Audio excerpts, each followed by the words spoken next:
Welcome to the Sober Friends podcast. This is a show for the newcomer. It's a show for the old timer. Anybody who's interested in sobriety, staying sober, keeping sober. You know the life, kind of like a meeting in your pocket. Over there is Steve. What's going on, Steve? Good morning, Matt. Same old here. All right, same old is pretty good. Yeah. I want to talk about keep it simple. This popped up in my head because I have not been keeping it simple lately or my whole life, and thinking about all the things I want to get done. And yesterday, as I was walking the dogs, I was thinking I need to do a brain dump and just write down everything going on because I just don't feel like I can keep it straight. Now, I'm going to preface, I'm neurodivergent, level 1 autism, ADHD, and those two things just pull on me. And it can feel like I've done a bunch of things and I haven't done enough, or I have a whole bunch of these things and I get paralyzed. And this is one of those things that can cause a drink to sound like a great idea. But I'd love to see where this lands for you.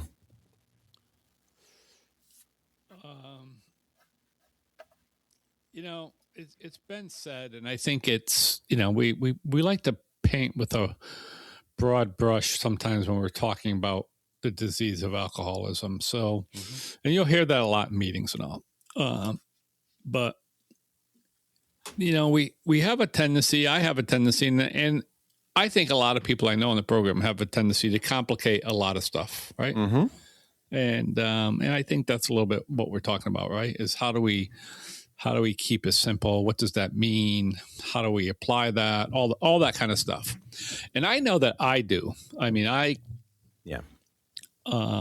have a little bit of a doomsday personality, right? Little things set me off to a very bleak, dark future, which I know isn't true all the time, but I know it's not all reality, but doesn't change that from happening in my brain. And again, those are the type of things that made me drink. So today I realized that I need to really work on that. Keep it simple, do some work, and then try to figure out how I apply that in my life, right? How I apply that keeping it simple in my life so that I don't spiral. And so that I don't end up going, to a place that whatever's bothering me, like it does most of the time, it doesn't deserve that type of attention. It doesn't deserve that type of thought process, right? And that's what we're talking about, right? Like I am making it bigger than it is. And it's an ongoing problem. I've got some of that going on today. Like I just literally had a conversation with my wife this morning, and it sort of fits into this whole thing. And it's hard. It's hard. And then, then the other thing we talk about is like, just because I'm an alcoholic and I'm in recovery and there's a lot of good stuff going on in my life. Life still happens, man. Yes. Life happens. It continues. It doesn't go my way. It's not fair. All of those things that happens to everybody else in this world also. But it just is what it is. So I have to figure it out. And for this alcoholic, I need to figure out, how do I make it simple? How do I keep focused? And then again, we'll get into it. But for me to keep it simple is, what's the most important thing that I need to do right now? Oh, it's a good one. Right. Oh, now. I love hearing that, Steve. And a lot of times for me, that means going to a meeting, right? We talked about going to our friend Tim's house last night. Like, I'm going through some stuff in my brain and in my life where like, oh, I need a couple things. I need to do something. And that to me meant, I need to do more meetings. And I live 2 miles from a club that has meetings all the time.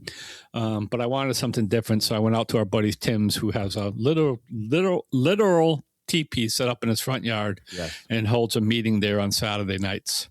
So I picked up a friend. We went out there, had a nice meeting. And it's what I needed. It's what, it keeps me safe, because I'm not immune to really, really bad thinking. And really, really bad thinking could lead me to pick up a drink. And I mean that. I'm like, I'm not immune to that. And I talked a little bit about that. The nice thing about going to a meeting like that meeting is about 40 minutes from my house, but I actually went and picked up a friend. So I was on the road for about an hour, and then we drove together for about a half an hour. It gave me a little bit of time to sort of, I always like that. Have a meeting before the meeting, a meeting after the meeting, right? Talk about what's going on and say, listen, I feel like I only have a few options right now. And again, sometimes it's me overdoing it, but that's what it means to me is like, what do I need to do right now to make sure that I don't pick up the next drink? Because that's goal number one, right? Because if I don't address that, if I ignore that feeling, everything else is up for grabs. Everything else can be a problem. So I always have to be careful with that. So that's what my initial thought on that is. I'm just thinking I would have loved to have been in the back seat because the person you were driving is one of my favorite people, and just to chat or even just to listen a little bit, because it would have helped me. And when you talked about the 40 minutes to the TP meeting, that is that's the main reason I very rarely go. Is I will overthink that it's 40 minutes away, and now I'm backtracking. When do I have to leave? How long is the meeting going to be? How long is it going to be to come back? And I have blocked out all this time as that project. And I think, shit, I can't now get other things done. And now I'm paralyzed. And it's a real thing that I've got to plan out going to that, because he's 40 minutes away. He lives on a hill in the woods. And that in itself will paralyze me. But it is also one of the best meetings I would go to. It's very, very good. It's not, I guess it's an AA meeting, but it's not an AA meeting because it's not on any schedule. This is something someone plans themselves. So it's different in that sense, but it follows a format. So it does feel like 1939 AA. It's an AA meeting. It's just not an AA group, right? That's what separates it, right? A group goes on the website and a group gets publicized, but a meeting just happens. So it's an AA meeting for sure. And here's it, just to talk about it just briefly. It's like I got there, right? We got there and I did. I had that chance to talk, which was good, which is why I planned it. Because this other person could get themselves there, right? We could have just met there. Yeah. And I'm like, no. I'll come meet you at your house and we'll ride together. And it was their first time going out there. So that was the other thing. But I knew, right? And this is the whole point, like you said, like I left my house at 5:00, right? For a 7:00 meeting and didn't get home till, 9:15, right? So it's a commitment, just like you said. So that's a 4-hour commitment I did to go to that meeting. But here's my point. I needed that. And to me, the other thing is like, I needed that 4 hours out of my house. That's what I need in a safe place. I mean that. I needed that last night. And part of that problem was I went out hiking last week. Everybody knows, if you listen to the podcast, I love to hike. I go out there and I just overdid it like a typical alcoholic. And I flared up my plantar fasciitis, and I couldn't really hike. And I couldn't hike. Like I would have hiked yesterday, and that would have been a little bit of a relief for me. It would have gotten me out of the house for 3 or 4 hours. It would have given me a little bit, because I love that. That's a really peaceful place for me. But I couldn't do that yesterday, right? So I was like, I need to find something else to do, something constructive. What do I need to do right now? I need to go to a meeting. And if that didn't work out at Timmy's, because it is a long commitment, and that's why I don't do it often myself. Like I said, there's a club up the street. I go up there. There's a speaker meeting on Saturday night. I could go up there. It's a 6:30 meeting now. I could be home by 7:45, It's like, so, but I'm always trying to pay attention, like what's happening in the moment. And for me, like I said, it was, I realized last night, like, you really need to do something. You need to make sure that you're taking care of what you need to take care of. All right. So it sounds like creating this topic is top of mind, even without knowing it, for both of us, that there's that stuff going on. Yesterday, I had this enormous pile of wood chips that was dropped in November. I go to Chip Drop. I get this pile of wood chips all the time, and I cover my vegetable garden with it. I use a back to Eden method of vegetable gardening, meaning I don't till, I don't really dig unless I'm transplanting, and I put a pile of wood chips down. And even if I put a thick pile of wood chips down, it burns through pretty fast. Every 1 or 2 years, I got to do it, and it's a lot of work. And then last year, I had wrist surgery. So I really couldn't do it until my wrist healed. And then I had Lyme disease. And so it sat there from October till about now. And in the middle, because the pile was so large, the middle composted. And I really thought, like, did they like pile in dirt?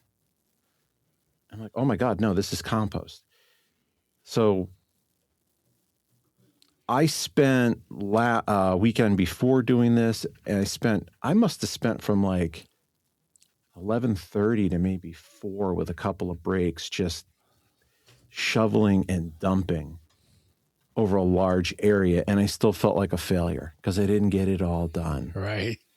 And my mind's still racing. I still have other things I got to do, but I got to get this done, because if I don't get this done, I can't do the planning. And then I got my seeds, but I didn't get the inoculant for my pea seeds. So it's like, oh my God, now I've done this for nothing, but I still have another task I want to do, but now I'm tired and I'm sore. And then I'm thinking of things at work. And so this really came into play, because I've been thinking of all of that, of why do I feel like a failure when I single-handedly have made this giant mountain just a little molehill now. I'm looking at it now, like I could probably get this done pretty quickly this morning. Have my breakfast, finish my coffee, and I could probably do it this morning. But it's just not how my brain works. And I'm not more worried about drinking right now. I'm worried sobriety-wise about the mental health spiral. That's what, to me, sobriety means. It's not picking up a drink. It's not mentally feeling fit. Now, long term, if I still feel mentally unfit, I'm probably going to drink. Mm-hmm. But that's where my fear is. It's just the mental health aspect. I don't want that to go. I mean, that is the start of it for those of us who identify as a real alcoholic, especially those of us who identify that through the process of AA, right? I think we all talk about that mental health, or that stinking thinking, or whatever you want to call it, right? And it's the same thing with me. Like, I do the same thing, is that again, like I talked about earlier, like I look at something and all of a sudden it's a bigger problem than I want it to be. And it's the same thing. I could feel like a failure. I can feel like, I'm not doing as well. I'm not doing enough. I mean, I have all those same feelings. And most of the time, like, I don't feel that way, right? Like, I get it. Most of the time I'm like, I'm good. I feel okay about my life. I feel like I'm doing productive things. But every once in a while, I get into that funk, and I'm in one. I've been in one. This week was a tough week for me, mentally. Just like you said, mentally it was a tough week for me. Oh God. And I realized, like, oh, I'm at risk. And again, the thought of drinking, no. I mean, I don't think like, oh, I should go out and have a drink, but I do feel vulnerable when I'm in that place.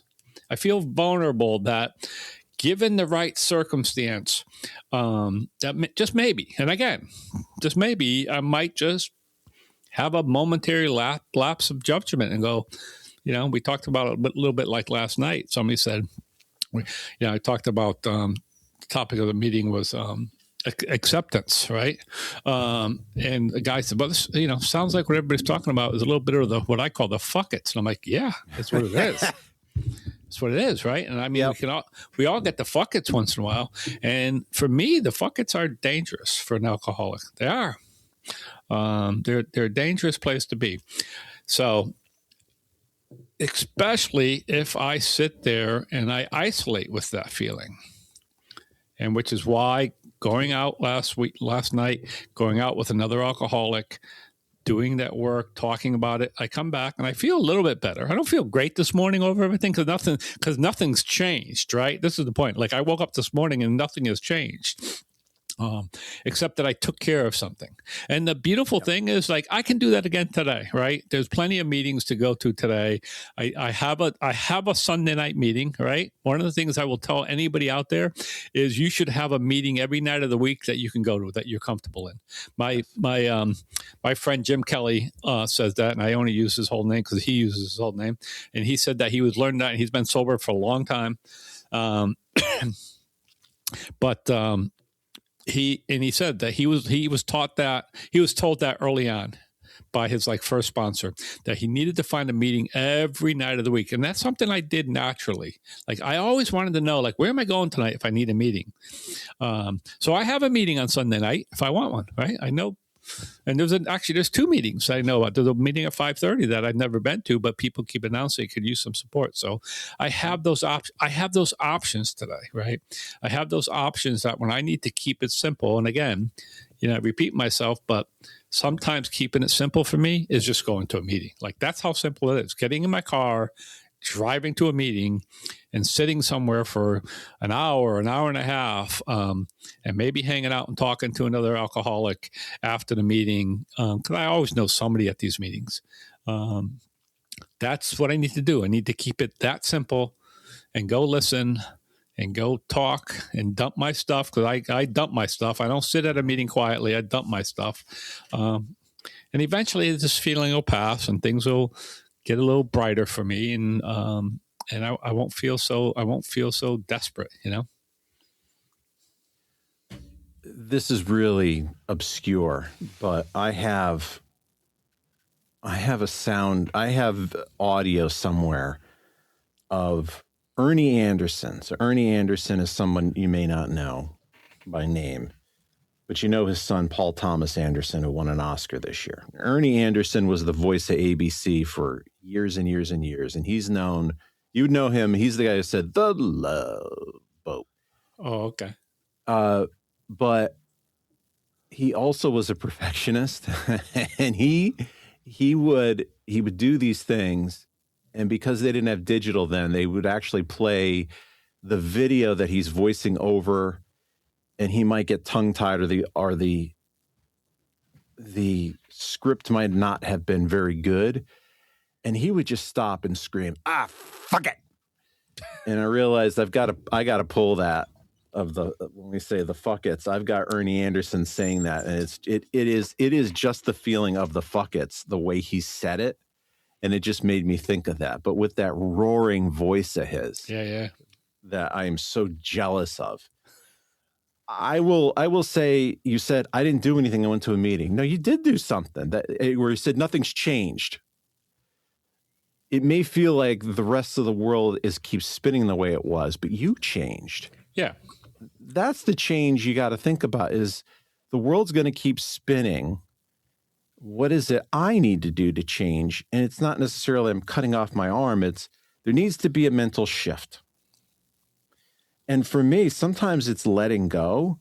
I'm looking right now down at my little to-do list that I have. And it's large, but I got a lot of X's next to it. And sometimes that shift is, I'm going to let go items 2 and 3 right now. That it's not realistic for me to get those done. I made some progress on the wood chips because what I let go was going to the gym. I'm not going to go to the gym this weekend. Why? Because I need that time to do the wood chips, and I'm going to get exercise doing it. I have had a hard time filling my rings to get to the calorie count on my Apple Watch, but I sure as hell went way over it yesterday. That was a different type of workout, and I was smart to stretch twice, because the last time I did this, I was in pain and I was tight. But the fact that I needed to stretch tells me it was a pretty good full body workout. It just was a different type of workout. And so I have this feeling that if I don't go to the gym almost every day, I'm going to stop going. And oh my God, I'm going to fall apart. And I let go something that would be maybe an hour or two out of my day with travel and with going so that I could redirect it to something else. I have to do my taxes. That I'm going to have to do today. That is a big thing over my head because we took some money out of an IRA, quite a bit of money out of an IRA last year to do some home tax. So I'm terrified of what that tax consequence is going to be. But I'm also aware that I'm not alone in that, and they do have payment plans. I mean, the IRS understands that you may not have a large amount to pay immediately, and there are ways of paying that off over time because other people do that. It still freaks me out. Oh, yeah. But that's part of letting it go of, I'm going to do that, and I'm going to deal with it.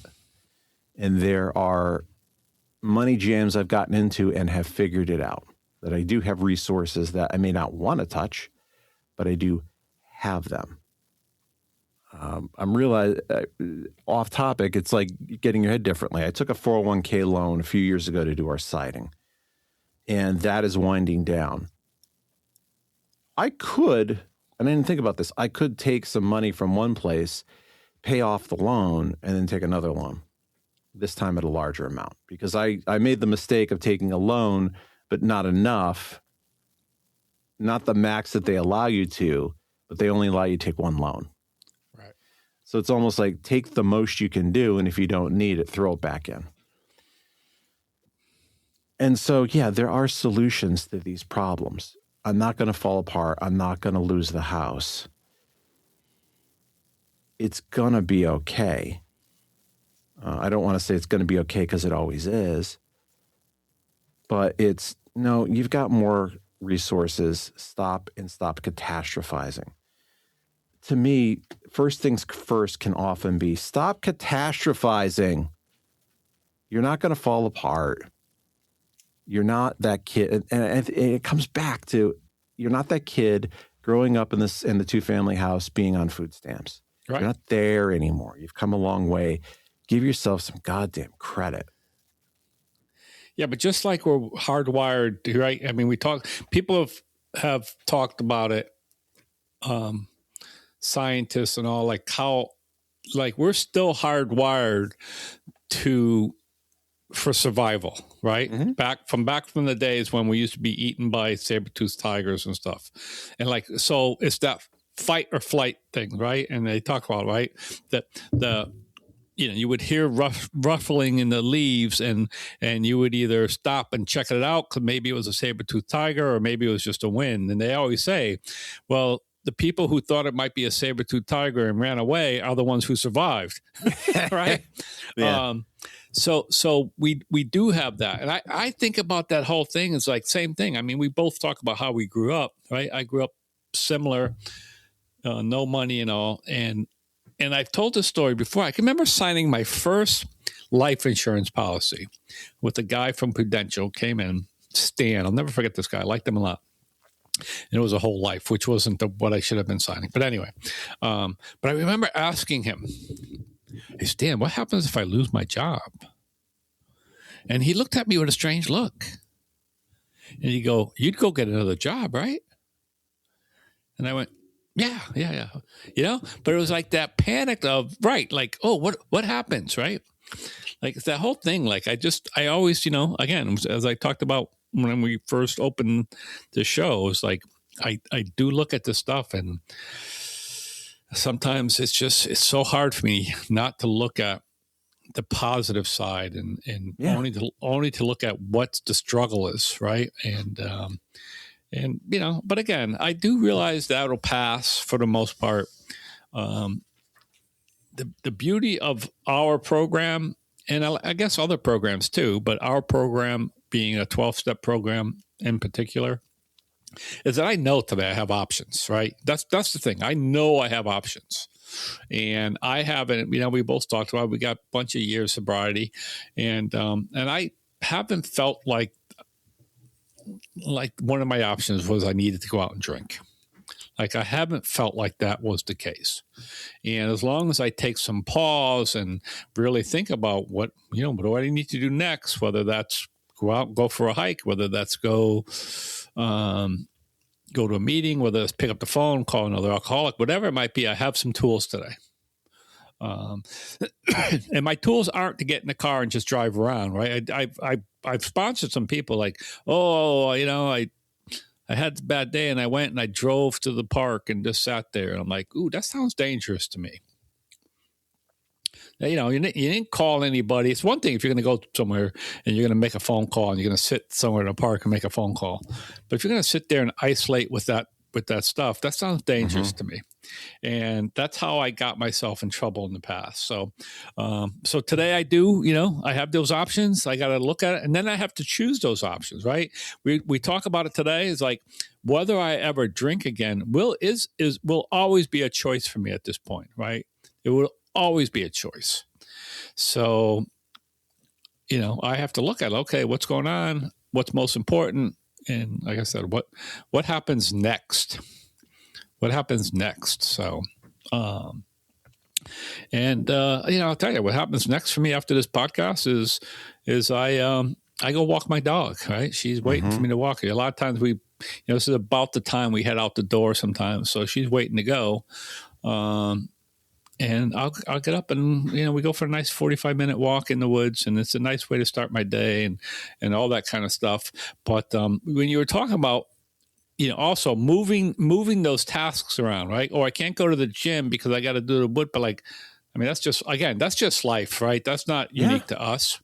We just have to everybody has to do that and have to prioritize stuff and try to figure out what we want to get done. You know, it's that time, springtime here in Connecticut, and I needed to get out and start doing some of that work the last couple of days and clean up the beds and get some of the leaves and trim some stuff back, and you know, and look at it like, okay, what do I need to do? You know, what can I get done out there today? And sometimes that's like, I only have an hour and a half. So right, you can't plan anything too big. What can I go out there and do? What am I willing to do? How dirty am I willing to get? Right. Those are just some negotiations we all have in life. So they sound trivial. They might sound trivial to some people out there. These things are not trivial to me. They're not. No. Because of my disease, because of the fact that for so long my problem wasn't alcohol. I mean that. My problem was not alcohol. My solution was alcohol. And man, it's a scary thought that someday I could go back to that. But it's real. Again, I warn anybody out there, it's real. It's real for this alcoholic that I need to keep working at it. I need to keep thinking about it. I need to keep doing stuff. Or I could slip into the thing where I get the fuckets and I go, what's it? No, really. Like I get the point. Like, what's it matter anyway? Right? What's it matter anyway? Right? I'm like, I hate my life, whatever it might be. Like, and that's what I'm saying. Like, and none of that's true. This is, again, I want to make sure anybody listening to this, especially I have friends and stuff who listen to this podcast, like none of that's true. But at moments it could feel like it's true in my head. You know? Yes.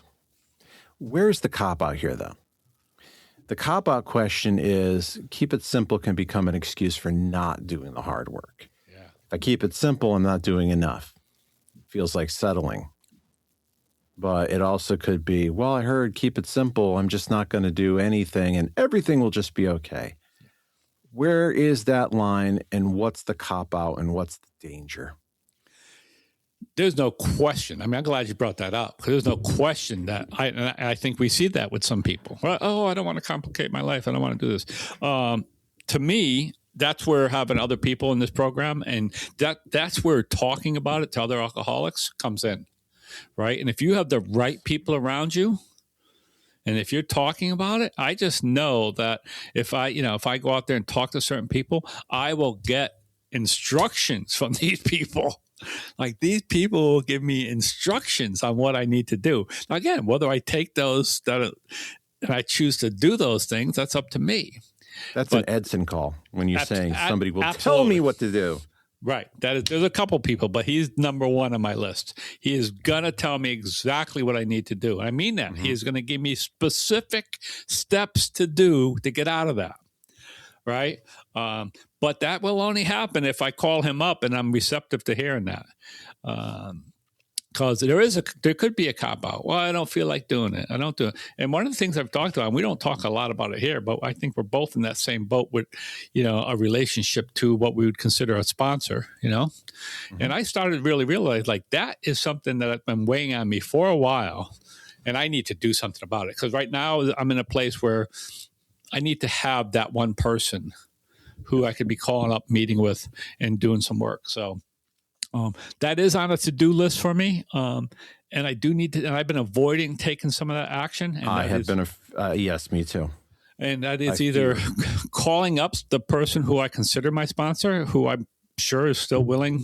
Well, I shouldn't say I'm sure. I can't, but I would think is still willing to do that work with me. And if not, or if that's not the right person anymore, find someone who is. But it requires work, and it's easier to avoid that because what happens if I make that call, if I make that commitment, all of a sudden I have to do work. And all of a sudden, forced. You're going to be on a schedule now. Right. And all of a sudden I have a new meeting I got to go to. I have to go meeting, right? Which takes away, which means I can't do some stuff, right? All of the complications. So I could easily cop out. I can easily cop out and go, oh, I can't do that right now. I'm too busy, but the truth is I should never be too busy for that kind of stuff. No, I agree. So let's wrap this up. Who needs this most? Everybody needs this most. If you're a newcomer, recovery is overwhelming. The sheer volume of change, meetings, steps, feelings, the time commitment.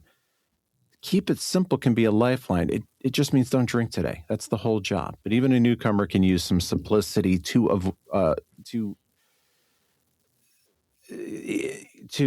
look at it as avoidance. It's not just drinking. It's doing any of the underlying work. If you're an old timer, you've got a lot of years. You've built in your systems and your routine. It's your scaffolding. But man, the architecture can be complicated enough to be its own burden. And there is a version of long-term sobriety where you got to simplify again. You got to look at the scaffolding, strip it back, because it can be a cage, not scaffolding. All right, I'd love to hear from you. You can find me, Matt, at soberfriendspod.com.